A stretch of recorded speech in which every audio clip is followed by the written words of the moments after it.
지난 영상에서 소개한 내용을 간략히 정리해본다면 만물이 창조되는 근본에는 무형의 근본 원소가 존재하고 이것은 우주공간 전체에 스며있다고 말씀드렸습니다. 이 원소의 생각이 깃들면 그 생각대로 사물은 창조됩니다. 사람은 사물을 생각해낼 수 있고 그 생각을 무형의 원소에 각인함으로써 생각하는 대상이 창조됩니다. 그러려면 우리의 의지를 올바르게 사용해야 합니다. 이번 영상에서는 의지를 어떻게 사용하면 불을 끌어올 수 있는지에 대해 와틀스의 인사이트를 통해 말씀드려 보도록 하겠습니다. 부유해지겠다는 분명한 비전을 진심으로 유지하려고 한다면 외부의 것이든 상상한 것이든 반대되는 그림에 주의를 기울여서는 안 된다. 재정적으로 어려움을 겪은 적이 있더라도 그에 대해 말하지 말고 생각하지도 마라. 부모의 빈곤이나 당신의 불우했던 어린 시절에 대해서도 말하지 마라. 이런 것을 말하는 동안 당신은 마음속으로 가난한 사람이 되고 따라서 당신에게 오는 움직임이 분명히 저지될 것이다. 가난, 그리고 가난과 관련된 것은 모두 완전히 제쳐두라. 우리는 특정한 우주의 법칙을 옳다고 받아들였고 그것이 옳다는데 희망을 전부 걸었다. 상반되는 이론에 주의를 기울여서 무엇을 얻겠는가? 세상이 곧 끝난다고 말하는 책을 읽지 말고 세상이 악으로 달려간다고 말하는 염세적인 철학가의 글을 읽지 마라. 세상은 악을 향해서 가지 않고 조물주에게로 가고 있다. 세상은 경이로운 변화 과정이다.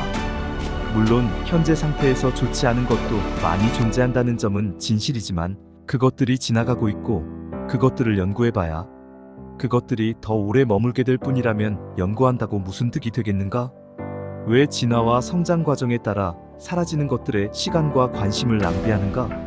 그런 것들을 더 일찍 사라지게 하려면 자신의 역할에 충실하여 진화와 성장 과정을 촉진시키면 될 일이다.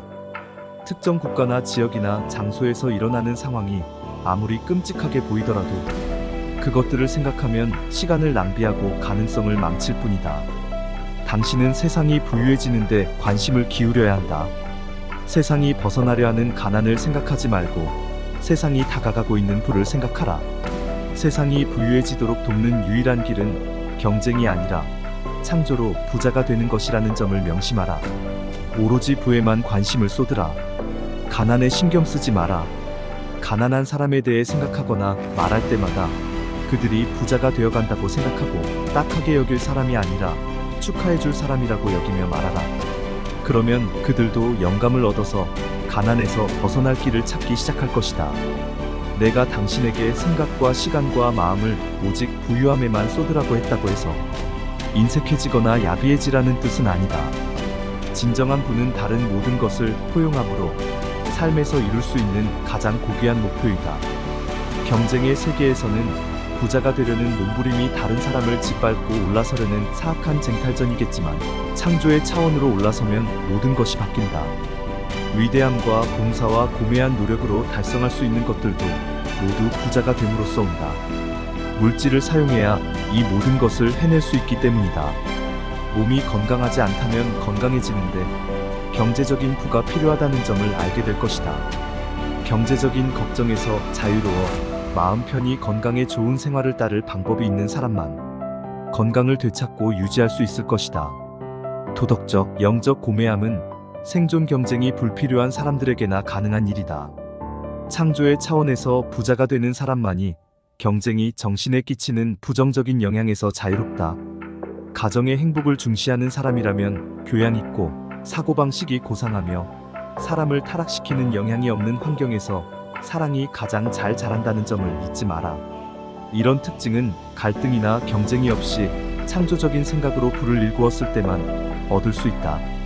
반복해 말하건대 부자가 되는 일만큼 위대하고 고귀한 목표는 없다. 부유함을 나타내는 그림에 마음을 집중하고 비전을 흐리게 하는 것은 모두 배제하라. 어떤 사람은 자신이 풍요롭게 살 수 있다는 사실을 몰라서 가난하게 사는데 그 사실을 가장 잘 깨우쳐주는 방법은 당신 스스로 풍요로워지는 모습을 보여주는 것이다. 어떤 사람은 가난에서 빠져나갈 길이 있음을 느끼면서도 정신적으로 너무 게으른 나머지 그 길을 찾고 걸어가지 않아서 가난하게 산다. 이런 일을 위해 할 수 있는 가장 좋은 일은 올바르게 부자가 될 때 느껴지는 행복을 보여주어 부자가 되려는 갈망을 일깨워주는 것이다. 또 어떤 이는 부자가 되는 방법을 어느 정도 알면서도 형이상학적이고 초자연적인 이론의 미궁에 빠지고 늪에 갇혀 어떤 길로 가야 할지 몰라서 가난하게 산다. 이런 사람은 여러 체계가 뒤섞인 방식을 적용해보지만 번번이 실패한다. 이런 사람에게도 가장 좋은 방법은 당신이 올바른 방법으로 부자가 되는 모습을 보여주는 것이다. 한 번의 실천이 100가지 이론보다 나은 법이다. 온 세상을 위해 당신이 할 수 있는 가장 훌륭한 일은 자신을 최고로 개발하는 것이다. 가장 효과적으로 신과 인류에 봉사하려면 부자가 되어야 한다. 경쟁이 아닌 창조의 방식으로. 뉴스 중에서도 아주 낙관적인 소식만 들으라. 당신의 비전과 조화를 이루는 소식들 말이다. 또 신비주의 신지학, 심령술 혹은 이와 유사한 불필요한 것들에 취미를 붙이지 마라.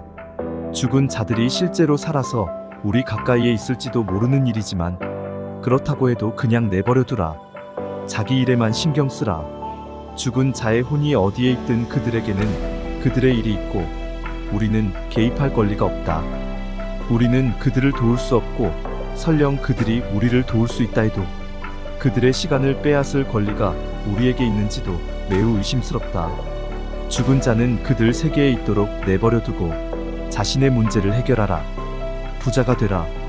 이런 내용과 앞서 언급한 내용을 정리하면 다음과 같은 기본 사실에 이르게 된다. 첫째, 만물이 창조되는 근본에는 무형의 근본 원소가 존재하는데 이것은 우주 공간 전체에 스며들어 있다. 둘째, 이 원소의 생각이 깃들면 그 생각대로 사물이 창조된다. 셋째, 사람은 사물을 생각해 볼 수 있고 그 생각을 무명의 원소에 각인함으로써 생각하는 대상이 창조되게 할 수 있다. 넷째, 그러려면 경쟁의식에서 벗어나 창조의식으로 들어가야 한다. 원하는 바를 명확하게 마음속으로 그리고 그것을 얻겠다는 결의와 흔들림 없는 믿음으로 마음속 그림을 유지해야 한다. 또 결의를 약하게 하거나 비전을 흐리거나 믿음을 없애는 것에는 철저하게 끊어야 한다.